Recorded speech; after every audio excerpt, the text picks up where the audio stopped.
And we did see an initial about 8% drop when these numbers came out right away when it hit the bell, but after the bell, but it came back. We're only about 1% lower so far. And as we've been digging through this report, what we've seen is it was generally a beat on the top and bottom line. Netflix reporting revenues of $4.52 billion for the first quarter. That was above expectations.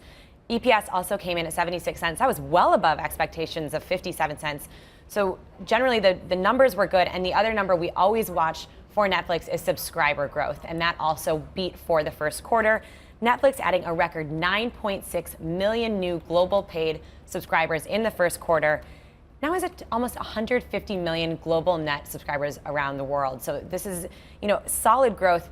What did kind of hint at some weakness was the subscriber estimates for the second quarter, and the company itself is now projecting 5 million new subscribers. And what we've seen, though, this is still record growth, but it is a slight slowdown, and the concern is a slowdown in that kind of international market where that growth has been coming from in recent quarters. Triple frontier. I'm not talking about the challenges coming in. I'm talking about Ben Affleck and his new movie, because what the company also revealed was effectively it would give us viewership numbers, some version of how many people were watching. 52 million subscribers watched that movie, including me. That's right. Netflix is touting how many successes it's had, not just at the box office with big hits, Ben Affleck, and also Bird Box, that was a blockbuster at the end of last quarter, but also in the talent and awards category. It's made a point of saying that it won a record number of Oscars last season, and that it's because of the success that it's seen, it's going to be able to retain talent and continue to invest these billions of dollars in original programming. And because of that, it's pretty much downplaying these concerns from new streaming competition.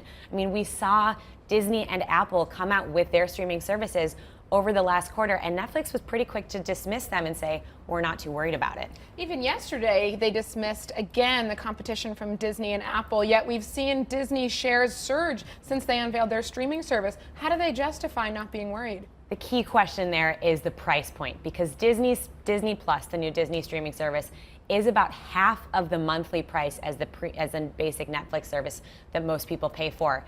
That is something that people are going to start to wonder about if Netflix continues to raise prices, which it did hint it might have to do to continue to acquire content and pay for its own original content. When Disney has a solid offering already in its own pocket and it's offering half the price, some investors are worrying about how that's eventually going to play out. So which one do you switch off, or do you just add more, which is just the very opposite of cord cutting that we've been talking about as an industry trend? Are we just going to bulk up on subscriptions now as a result? And that's exactly what Netflix CEO Reed Hastings said. He said, we are not worried about new streaming players. The traditional players in cable are the ones who are going to lose out here going forward. There's plenty of market to go forward. If you want to play for Disney Plus and Netflix, people are going to be willing to do that, according to the CEO. Hi, I'm Joanna Bersecci, and thank you for watching. You can check out more of our videos by clicking on the boxes on the screen. And don't forget to subscribe to our channel for more from CNBC International. Thank you for watching.